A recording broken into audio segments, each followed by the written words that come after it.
pour cette finale des championnats de France amateurs. Nous accueillons Monsieur Oubali. Elles sont jeunes, Leila Ménian, et elle est moins jeune, Marianne Sidibé. 34 ans, 13 ans les séparent.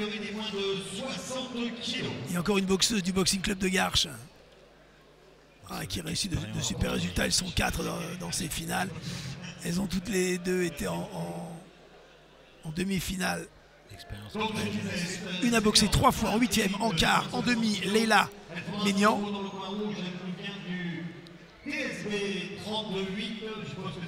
Et Marianne Sidibé a boxé 3 fois, en 8e, en quart et en demi.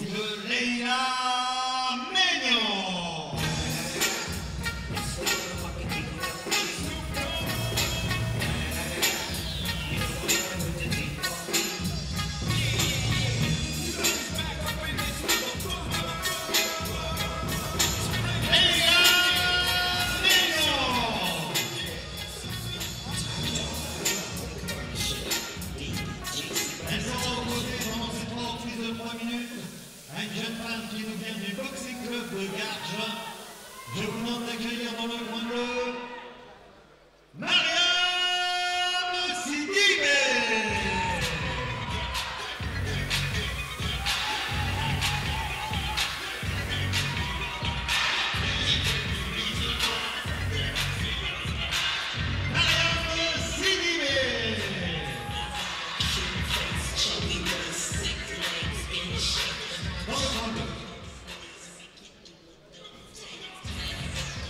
Et Marianne Sidibé, donc 34 ans, qui n'est pas la plus, qui n'est pas la doyenne, je disais, hein, puisqu'on avait vu tout à l'heure une boxeuse de 37 ans. Donc, que va-t-il se passer dans cette finale à moins de 60 kilos? Ah! Attention, elle n'a pas encore le casque. Ah, ils ont un petit peu oublié. Voilà. Dans le coin de Leila Ménian, on a oublié le casque. Donc voilà, hein, c'est obligatoire. Alors le casque, on le précise. Hein. On va mettre ça important. Le casque, c'est pour éviter les coupures. Ce n'est pas pour... voilà, parce que le casque, c'est pas forcément le moyen idéal d'avoir moins mal à la tête. Non, de toute façon, casque ou pas casque, le KO, s'il doit venir, il vient. Donc, ouais. Ça voudrait dire, si le casque protégeait tant que ça voudrait dire qu'il n'y aurait pas de KO quand il y a un casque. Effectivement, le casque, c'est pour éviter c'est pour protéger dans les chocs de tête, pour éviter les coupures, comme vous l'avez précisé. Mais c'est pas un moyen de défense. Mais ça protège quand même. C'est parti, finale des moins de 60 kilos. Tout W le point droit, en a le point gauche. Donc, deux gardes orthodoxes, comme on dit dans le jargon pugilistique classique. Mais alors, elle est bien plus élancée, hein, Marianne Sidibé. Et c'est 34 ans. Un beau bras avant.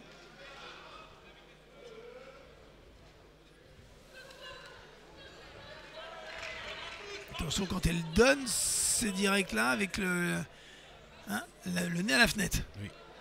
Elle peut s'exposer. C'est ce que je disais, elle est tellement engagée que...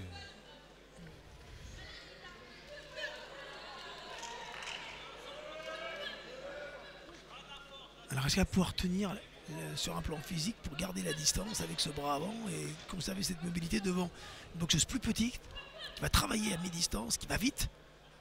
Et qui a un bon coup d'œil quand même. Ah ouais, ouais, t'es habile, hein, ouais, un bon petit coup d'œil, des petites esquives, on a vu. Intéressant chez Leila Ménian. Il faudra qu'elle trouve vite le moyen de s'adapter. 21 ans seulement, hein. Ouais, c'est très jeune. Bon, si elle arrive à s'adapter vite. Parce qu'en attendant, en face, Marianne, elle ne lui laisse pas le temps. Elle fait plus d'efforts physiques, hein, Marianne, en ce début de match. Premier stop.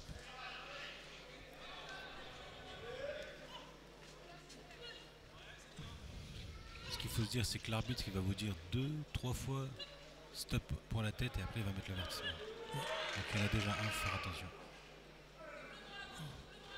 Il est d'ailleurs, monsieur Oubali, très attentif La petite Marianne Sidibé. La petite, pardon, Léla Ménion. Pardonnez-moi.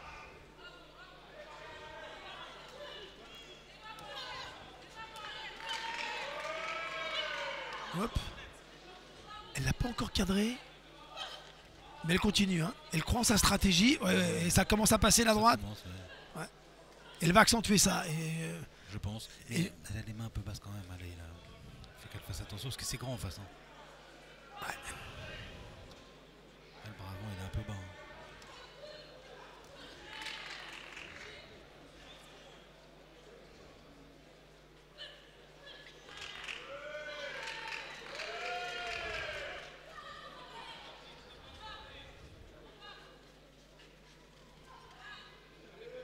Plus de précision, c'est Sidibé.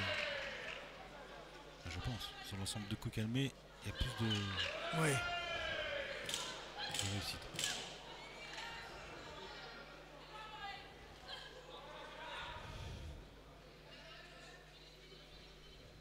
Les dernières secondes de cette première reprise.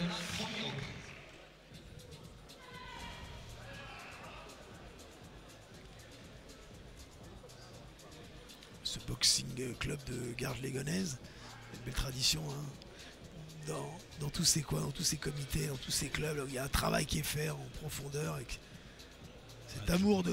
Lui, puis lui, il s'est vraiment spécialisé chez les filles. Ouais. Mais ce que j'aime bien, et on peut le mettre en valeur, hein, toujours ce travail qui est fait au sein des clubs, l'envie de faire progresser de tous ces jeunes garçons et filles, de les prendre là. Alors bien sûr qu'il y a une mission sociale très souvent, parce que la boxe ça aide aussi à mieux vivre, mais au-delà de ça, après il y a des projets sportifs.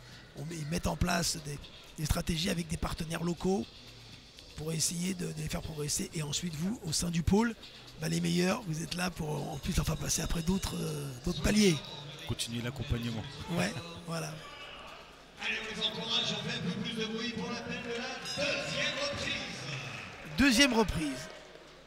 Alors le scénario est plutôt simple. Hein. Est-ce que Léla a les armes pour bousculer Marianne maintenant? Premier round, c'était pas suffisant. Ouais, elle a du mal à la cadrer.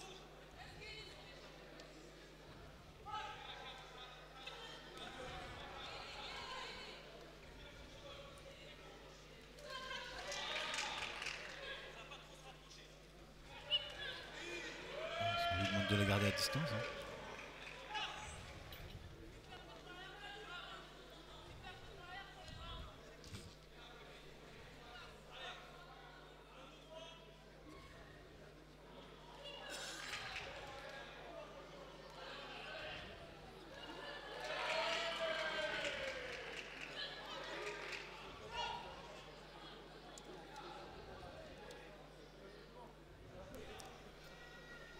Il l'avertit parce que il considère qu'elle l'a accroché. C'est ça.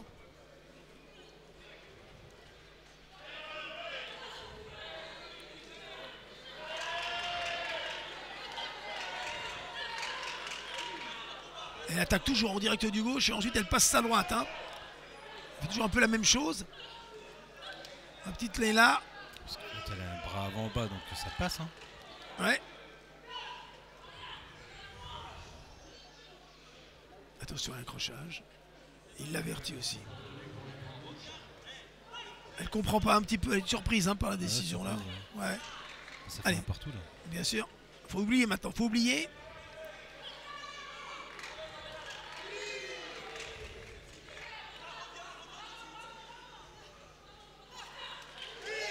C'est un peu une façon hein, pour l'arbitre de faire régner l'ordre sur le ring. Oui.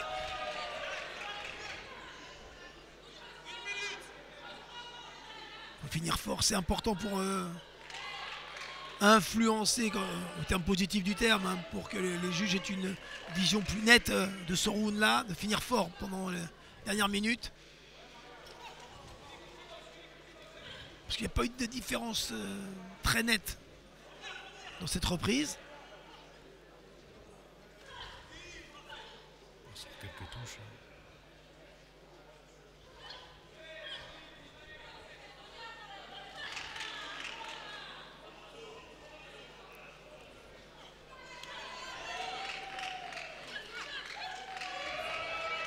Alors bien sûr qu'elle est jeune, hein, elle n'a que 21 ans, Léla Ménion. Mais comme elle attaque toujours de la même façon, elle réussit à lire un peu la boxe. Hein. Le truc, c'est qu'elle avance et elle fait rien. Mais Elle oui. se met à la distance de Sidibé. Ah, forcément, à un moment donné, elle a juste à tendre les bras. Choc de tête, non? Faire attention. Elle lit parfaitement sa boxe. Oui. Elle la lit, elle n'a pas besoin de...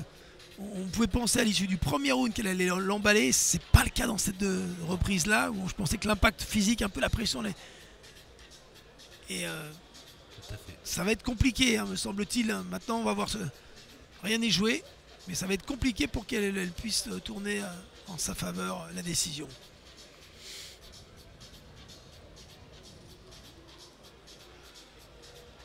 Le problème, c'est que là, maintenant, elle va aller la chercher plus encore. Et ça va être à l'avantage de Sidibé. Ah bah qui avec son coup d'œil et puis voilà, et son allonge, elle doit marquer des points. Second dehors, soigneur dehors. Comme on dit aux États-Unis, seconds out. Hein, second dehors, seconds out. Voilà, et voilà le public.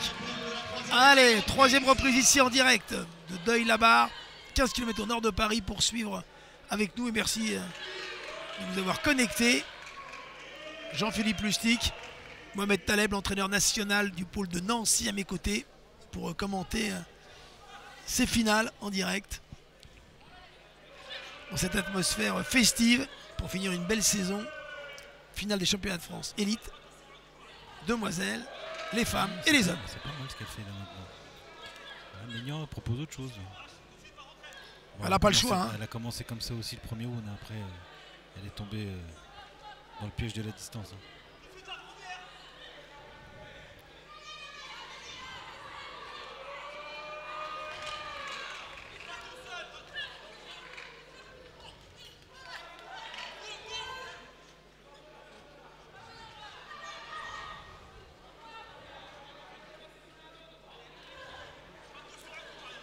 Elle donne pas de coups, elle marche, mais c'est mignon, hein.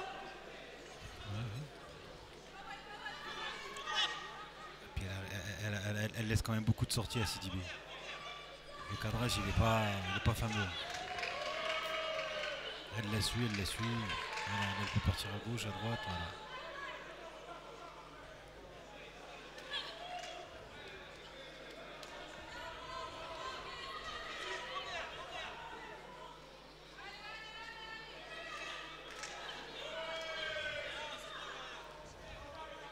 Elle n'a pas baissé physiquement. Mignon. Ah ouais. Non.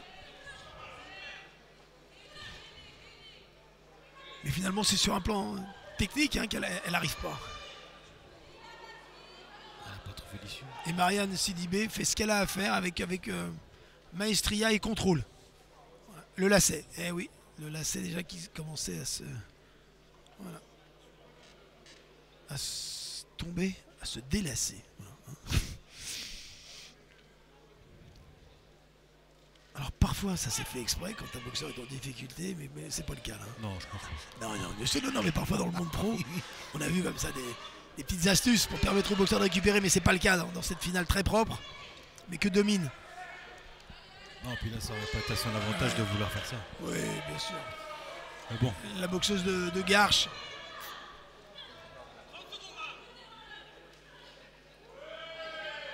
Je pensais qu'elle allait souffrir physiquement. Marianne Sidibé après ce premier round, mais c'est pas le cas. Les esquives sont là, le coup d'œil est là, à nouveau. Et hop, elle réagit, elle se remet au centre. Je sais pas combien de temps il reste parce que le chrono n'est pas reparti, mais il n'est pas tout le long de la fin du round. Les dernières secondes. Le chronométreur qui tape comme ça pour prévenir les boxeuses au moment où il reste 10 secondes. Et c'est terminé. Fin de la troisième reprise et fin de ce combat. Alors on va écouter le suspense, enfin suspense relatif, même si je pense que le titre doit revenir à Sidibé. Voilà. C'est dit.